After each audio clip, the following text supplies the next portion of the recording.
Hello friends, ये part वहीं से स्टार्ट होता है जब यूशी कहती है हम दोनों कभी एक नहीं हो सकते। तो जाओ गुस्से में कहता है भले ही तुम जियांग फैमिली की डॉटर हो, पर 3 साल से तुम मेरे साथ थी। तुम जैसी डिवोर्स वुमन से कौन शादी करेगा, और लास्ट में तुम मुझे ही चूज करोगी और मेरे पास आओगी। ये सुनकर जिनान उसे मारने लगता है तो यूशी उसे रोकती है और कहती है कि मैं खुद ही इसे हैंडल करूंगी।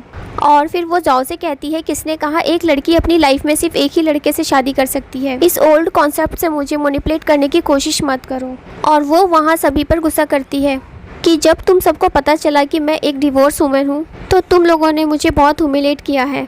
ऐसा कैसे कर सकते हो तुम लोग, तुम सब एक बीस्ट हो। और फिर वो अपने आप को कंट्रोल करती है और कहती है कि मैं बहुत टायर्ड हो चुकी हूँ, मुझे यहाँ से जाना चाहिए कहकर वहाँ से जाने लगती है। जब वो स्टेयर से उतर रही होती है तभी वो गिरने वाली थी, लेकिन जिनान आकर उसे पकड़ लेता है और गिरने से बचा लेता है। ऐसे में दोनों के बीच रोमांटिक सिचुएशन क्रिएट हो जाता है। यूशी उसे खुद को छोड़ने के लिए कहती है पर वो नहीं छोड़ता और अपने लिए एक चांस मांगता है। तो यूशी कहती है हम दोनों एक दूसरे के लिए सूटेबल नहीं हैं। तो जिनान कहता है जब तक तुम मुझे समझ नहीं लेती तब तक तुम कैसे कह सकती हो कि हम दोनों एक दूसरे के लिए सूटेबल नहीं हैं। यूशी कहती है अभी मुझे थोड़ा टाइम चाहिए, तो वो मान जाता है। तो वो पूछती है तुमने मुझसे पूछा भी नहीं कि मैं कितना टाइम लूंगी। तो जिनान कहता है इससे कोई फर्क नहीं पड़ता, पिछले 20 सालों से मैं तुम्हारा वेट कर रहा हूँ, थोड़ा और सही। और वो उसे अपने गोद में उठाकर वहाँ से ले जाता है। इसके बाद यूशी अपने ग्रैंडपा के पास जाती है जो उससे गुस्सा थे। यूशी अपने ग्रैंडपा को मनाने लगती है तो वो मान जाते हैं और ग्रैंडपा कल उसे अपने साथ जिनान के घर चलने के लिए कहते हैं उन दोनों की शादी की बात करने। तो यूशी वहाँ जाने से मना कर रही थी। ग्रैंडपा कहते हैं जाओ ने तुम्हारे साथ जो कुछ भी किया मुझे सब पता है,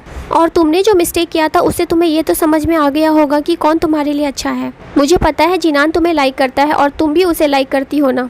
यूशी कुछ नहीं कहती तो ग्रैंडपा कहते हैं कि तुम टेंशन मत लो, मैं उन लोगों को फेस करने में तुम्हारी हेल्प करूंगा। इसके बाद जिनान के घर में दिखाया जाता है जहां ग्रैंडपा कहते हैं कि आज मैं 2 चीजें अनाउंस करने वाला हूँ। पहला ये कि आज से यूशी जियांग ग्रुप को संभालेगी, जिसे यूशी की आंट मना करने लगती है कि ऐसे कैसे आप कंपनी यूशी को दे सकते हैं, जब ये यहाँ नहीं थी तो हमने ये कंपनी संभाला था, और अब जब ये वापस आ गई है तो आप कंपनी उसे दे रहे हैं। ये अभी यंग है और 3 सालों से ये एक पुअर मैन के साथ थी, मुझे नहीं लगता कि ये कंपनी संभाल पाएगी। फिर भी ग्रैंडपा यूशी को ही कंपनी देना चाहते थे, लेकिन यूशी मना करते हुए कहती है कि आंट बिल्कुल सही कह रही है, अभी मुझे खुद पर इतना कॉन्फिडेंस नहीं है कि मैं कंपनी संभाल पाऊंगी, इसलिए मैं पहले कंपनी जाकर एक्सपीरियंस करना चाहती हूँ। तो ग्रैंडपा मान जाते हैं। यूशी कहती है मैं नहीं चाहती कि कंपनी में किसी को पता चले कि मैं जियांग फैमिली की यंग लेडी हूँ। अगर वहाँ पता चल गया तो वो लोग मुझे अलग तरह से ट्रीट करेंगे, जो मैं नहीं चाहती। ग्रैंडपा ये बात भी मान जाते हैं और वो दूसरी बात अनाउंस करते हैं जो कि जिनान और यूशी की मैरिज की होती है।